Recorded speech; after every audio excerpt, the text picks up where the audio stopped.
అందరికీ నమస్కారం. నేను గత 30 సంవత్సరాలుగా తెలుగుదేశం పార్టీలో కొనసాగుతూ 3 సార్లు ఎమ్మెల్యేగా, ఒకసారి ఎమ్మెల్సీగా, విప్పుగా, చీఫ్ విప్పుగా, మంత్రిగా అనేక పదవులు సమర్థవంతంగా నిర్వహించాను. నీతిగా, నిజాయితీగా, పారదర్శకంగా మచ్చ లేకుండా రాజకీయ జీవితాన్ని గడిపిన విషయం అందరికీ తెలిసిందే. అదేవిధంగా వెనకబడిన అనంతపురం జిల్లాలో విద్యకు ప్రాధాన్యత కల్పించి అనేక విద్యా సంస్థలు స్థాపించి వేలాది మందికి ఉద్యోగాలు ఇచ్చి లక్షలాది మందికి చదువు చెప్పించి ఈరోజు దేశాల్లో విదేశాల్లో కూడా వాళ్ళు ఉద్యోగాలు చేస్తున్నారు. అంటే ఒక విధంగా రాజకీయంగా ప్రజలకు, విద్యా సంస్థల అధిపతిగా విద్యార్థులకు సేవ చేస్తూ ఎంతో నిజాయితీగా, నిక్కచ్చిగా, పద్ధతి ప్రకారం, వివాదరహితంగా రాజకీయాల్లో కొనసాగుతున్నాం. కానీ ఈ మధ్య కాలంలో దురదృష్టవశాత్తు ఆదినారాయణ అనే వ్యక్తి నా మీద ఆధారాలు లేకుండా లేనిపోని ఆరోపణలు చేస్తూ నా వ్యక్తిగత ప్రతిష్టకు భంగం కలిగే విధంగా ప్రవర్తిస్తున్నాడు. నాతో సమానమైన వ్యక్తి కాదు కాబట్టి నేను ఎప్పుడు కూడా ప్రెస్కు రాలేదు. ప్రెస్కు రాకపోతే ప్రజలకు వాస్తవాలు తెలిసే విషయం ఉండదు కాబట్టి ఈరోజు ప్రెస్కు వస్తున్నా. ఒకటి, ఆదినారాయణ అనే వ్యక్తితో సహా మేము 6 మంది డైరెక్టర్లు కలిసి గ్లోబల్ హార్టికల్చర్ ప్రైవేట్ లిమిటెడ్ కంపెనీతో 250 ఎకరాలు పెనుగొండ సమీపంలో తీసుకోవడం జరిగింది. మా 6 మంది డైరెక్టర్లకు తెలియకోకుండా ఎక్కడో చండీగఢ్లో ఒక సమావేశం ఏర్పాటు చేసినామని చెప్పి ఒక ఫేక్ రిజల్యూషన్ తీసుకొని కంపెనీ నియమ నిబంధనలకు విరుద్ధంగా 100 ఎకరాలు పైచిలకు హైవే దగ్గర అక్రమంగా రిజిస్ట్రేషన్ చేసుకున్నాడు. కంపెనీ ఏమి చెప్తుందంటే బంధువులకు కానీ, మిత్రులకు కానీ, కుటుంబ సభ్యులకు కానీ ఎటువంటి పరిస్థితుల్లో కూడా ఆస్తిని బదలాయించకూడదు. కానీ తన భార్య పేరిట, తన అల్లుని పేరిట, తన కొడుకు పేరిట, తన తమ్ముని పేరిట, తన తండ్రి పేరిట, కుటుంబ సభ్యుల పేరుతో కంపెనీ నియమ నిబంధనలకు విరుద్ధంగా మాకు తెలియకోకుండా 6 మంది డైరెక్టర్లను విస్మరించి అక్రమంగా 100 ఎకరాల పైచలకు భూమిని రిజిస్టర్ చేసుకున్నాడు. ఇవన్నీ కూడా రికార్డ్స్లో ఉన్నాయి. ప్రతి ఒక్కరికి మీకు అందజేస్తాం ఎన్ని భూములు చేసుకున్నాడు. మాకు 1 ఎకరా కూడా మా పేరుతో రిజిస్ట్రేషన్ లేదు. ప్రస్తుతానికి కంపెనీలో ల్యాండ్ ఉంది. అంటే కంపెనీ నియమ నిబంధనలు విస్మరించే తాను, అక్రమంగా రిజిస్టర్ చేసుకుని తాను, నియమ నిబంధనలు వచ్చే తాను బురద మాత్రం మా మీద చల్లుతున్నాడు. మేము అందరం 6 వారు అప్పీల్ చేశాము. ఎన్సిఎల్టీలో ఆర్డర్ వచ్చింది, స్టే. కోర్టులో కూడా స్టే వచ్చింది. మేము దాని జోలికి పోలేదు. ఎందుకంటే నిక్కచ్చిగా మేము డబ్బులు పెట్టాము. మా 6 మంది డైరెక్టర్ డబ్బులు రావాలని చెప్పి కోర్టులో వేశాము. ఎక్కడో హింస చేయలేదు, దౌర్జన్యం చేయలేదు, భయపెట్టలేదు, ప్రలోభపెట్టలేదు. ఆయన జోలికి మేము అసలే పోలేదు. కోర్టులో ఉన్న 6 సంవత్సరాల నుంచి వచ్చినప్పుడు వస్తుంది, మేము పెద్దగా పట్టించుకోవడం లేదు. తాను చేసిన తప్పులని కప్పించుకోవడానికి, ప్రజలను కొంతమంది నాయకులు తప్పుదో పట్టించడానికి ప్రతి ఒక్కసారి పేపర్లు ఇస్తూ వస్తున్నాడు. ఒకటి చెప్తున్నా, నాకు తెలిసి ఈ రాజకీయ జీవితంలో ఆదినారాయణ అంత పెద్ద భూకబ్జాదారు ఈ దశాబ్ద కాలంలో ఎక్కడ ఉండడం నా అభిప్రాయం.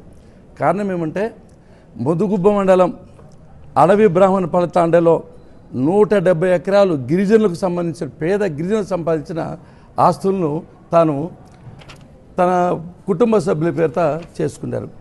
విచారణ జరిగింది. ఆ విచారణ జరిగితే 79.90 ఎకరాల భూముల్లో ఈయన గిరిజనుల నుంచి 1B కానీ అడంగలు కానీ మార్చుకోవడం జరిగింది. ఈయనకు పెద్ద అలవాటు ఉంది. ఫేక్ రెజల్యూషన్ చేస్తాడు, అసైన్మెంటు భూములో విరుద్ధంగా తీసుకుంటాడు, గిరిజనులు బెదిరిస్తాడు, తర్వాత మ్యుటేషన్ కూడా ఫేక్ చేస్తాడు, సబ్ డివిజన్స్ ఫేక్ చేస్తాడు, రోడ్లు ఏర్పాటు ఫేక్ డివిజన్ చేస్తాడు.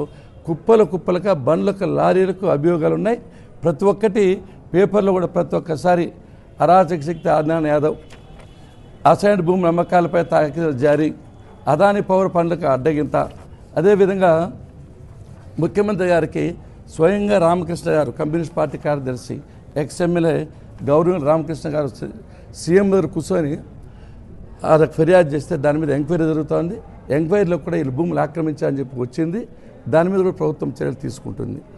అంతేకాకుండా అనంతపురం పక్కన మా అనంతలక్ష్మి కళాశాల పక్కన దాదాపు 9 ఎకరాల చెల్లను 50 కోట్ల ఆస్తిని అక్రమంగా తన పేరుతో 1B అడంగలు మార్చాడు. అదేవిధంగా సోమగుట్ట చిలమత్తూరు మండలంలో ఒక 50 ఎకరాల భూమిని కూడా ఎస్సీలువి, ఎస్టీలువి, బీసీలువి ఎన్ఓసి లేకోకుండా అడ్డాదిడ్డంగా రిజిస్టర్ చేసుకొని మామూలుగా అసైన్మెంట్ రిజిస్ట్రేషన్ అవి కూడా చేసుకుని పెట్టాడు. కియా చుట్టుపక్కల రైతులు బెదిరించాడు, తక్కువ డబ్బులు తీసుకుని బెదిరించి. ఈ విధంగా ఇన్ని భూములు ఆక్రమణ చేస్తే కొంతమంది ఎస్సీ ఎస్టీ నాయకులకు తెలియకోకుండా అమాయకంగా ఏదో చెప్తే నమ్మి ఇన్ని భూములు ఆక్రమించిన వ్యక్తిని ఏ విధంగా క్షమిస్తారో నాకైతే అర్థం కాల. ఇప్పుడు నేను ఒకటే చెప్తున్నా, నాకు ఒకరి భూములు తీసుకోవాల్సిన అవసరం లేదు, భగవంతుడు సఫిషియెంట్గా ఇచ్చాడు. కొన్ని అలిగేషన్స్ నా మీద చేస్తున్నాడు. 600 రూపాయల జీతం వ్యక్తి ఇన్ని వేల కోట్ల సంపాది. ఎస్, రాత్రి మౌల్లో కష్టపడి దినానికి 18 గంటల పాటు కష్టపడినా, పని చేసినా, లెక్చరర్గా సంపాదించా, విద్యాసంస్థ స్థాపించా, దాంట్లో కూడా వచ్చిన ఆదాయాన్ని భూముల మీద పెట్టా, కాలేజీల మీద పెట్టా. కాబట్టి అది పెరిగి ఉంటుంది. అంతేగా నేనేమి అరాచకాలు చేయను, దౌర్జన్యాలు చేయను, దోపిడీలు చేయను, ఒకరి సొమ్ము ఆశించను, నాకు అవసరం లే. పల్లె రఘునాథ్ రెడ్డి ఒక వ్యక్తి కాదు, ఒక వ్యవస్థ. ఇన్ని వేల మందికి ఉద్యోగాలు ఇచ్చా, ఇంత సేవ చేస్తున్నా, నా మీద లేనిపోయిన ఆరోపణలు చేస్తే మాత్రం సహించే ప్రసక్తి లేదు.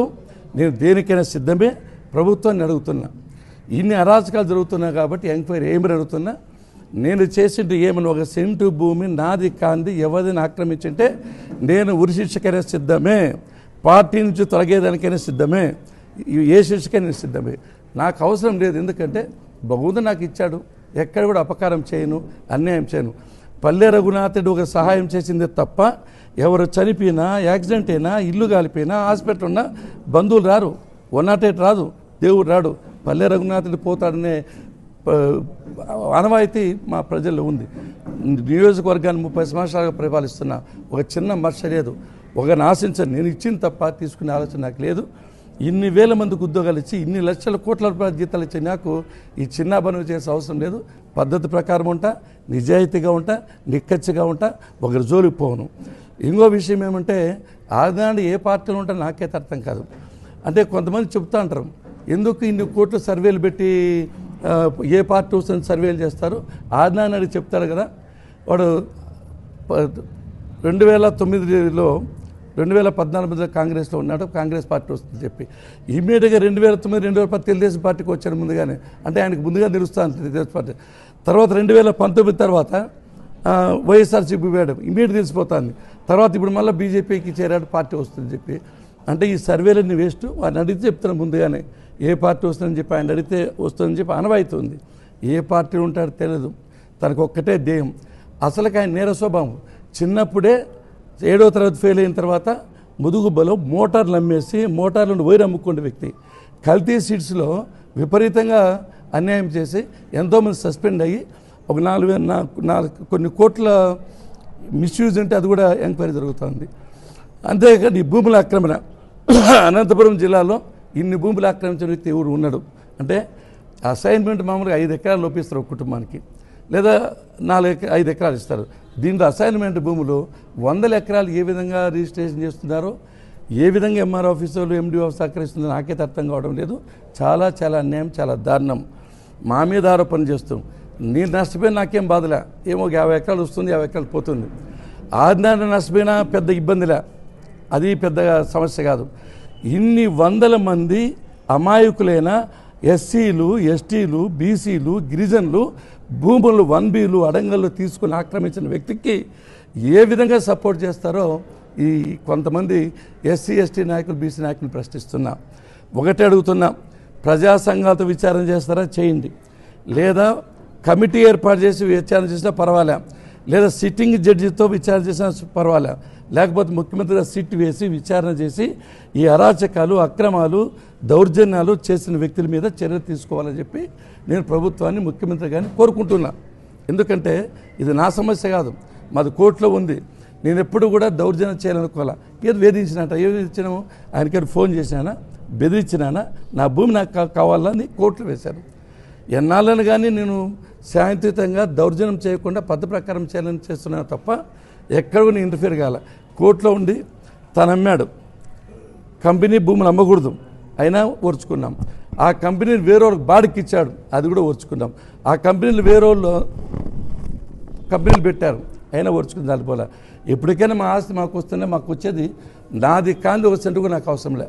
వచ్చిన భూమిని కాపాడుకునే శక్తి ఒక మంత్రిగా ఉండే నన్ను రాష్ట్ర స్థాయిలో జాతీయ స్థాయిలో ఉండే విష్ణువర్ధన్ రెడ్డిని ఇబ్బంది పెట్టే వ్యక్తి సామాన్య ప్రజలను ఇబ్బంది పెట్టడా?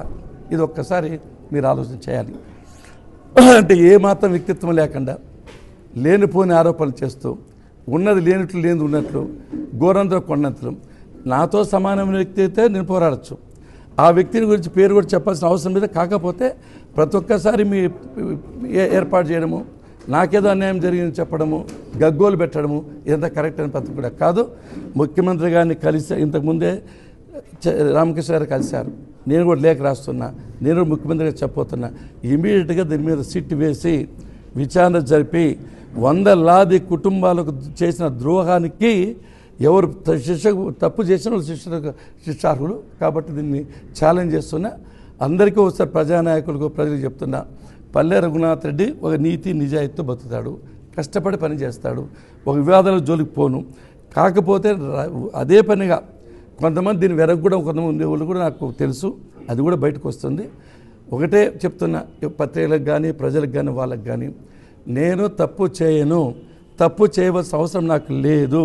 భగవంతుడు అన్ని విధాలుగా నన్ను సహకరించాడు, వ్యవస్థలు స్థాపించాను ఒక మంచి పేరుతో.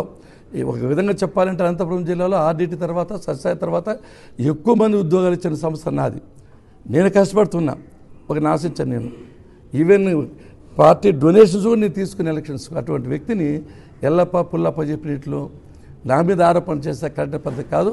నేను ఒక్కటే చేతులు జోడించి ఎస్సీ ఎస్టీ బీసీ నాయకులు చెప్తున్నా, నేను ఎస్సీలకు ఎస్టీలకు బీసీ విద్యార్థులు ఫ్రీగా చదువు చెప్పినా, ఆదుకుంటున్నా, కష్టపడుతున్నా. దినానికి ఇప్పటికి కూడా మాజీ మంత్రి కూడా 18 గంటల పాటు ప్రజల కోసం పోరాడుతున్నా. నాకు అవసరమేముంది యాక్చువల్లీ ఇదిలో? ప్రజలు నా మీద నమ్మకం ఉంచారు, విశ్వాసం ఉంచారు, గౌరవం ఉంచారు, ప్రేమ ఉంచారు. కాబట్టి సేవ చేయాలని చేస్తున్నా. ఒక పక్క విద్యా వ్యవస్థతో, ఒక పక్క రాజకీయంగా ఏ నాయకుడు చేయనంతగా దినానికి 18 గంటల పాటు ఎండనక వాననక పగలనక రాత్రినక కష్టపడి నిజాయితీగా చేస్తూ ఉంటే నా మీద బురద జల్లుతారా? ఇది తప్పు, ఇది సహించే ప్రసక్తి లేదు. ఏ విచారణకైనా సిద్ధమే. ఇప్పటికైనా ఆయన సపోర్ట్ చేసిన నాయకులు తెలుసుకొని ఎవరో ఎదురు చేస్తున్నారు, వాళ్ళకు తెలియక చేస్తున్నారు. ఇప్పటికైనా మానుకోవాలి. ఏమన్నట్టు విచారణ చేయండి, మీరు ఎవరికి ఇస్తారు చేయండి, ఎంక్వైరీ చేయిస్తాం. కాబట్టి ఇంతటితో ఆజ్ఞాన్ని విరమించుకోవాలా. కోర్టులో ఎవరికి వస్తే వాళ్ళకి వస్తుంది. కానీ నువ్వు చేసిన అరాచకాలు అక్రమాలు దౌర్జన్యాలకు మాత్రం ప్రభుత్వం తప్పకుండా తగిన చర్యలు తీసుకుంటుంది. ఒకవేళ మేము చేస్తే ఎటువంటి పరిస్థితులైనా కూడా సిద్ధమే.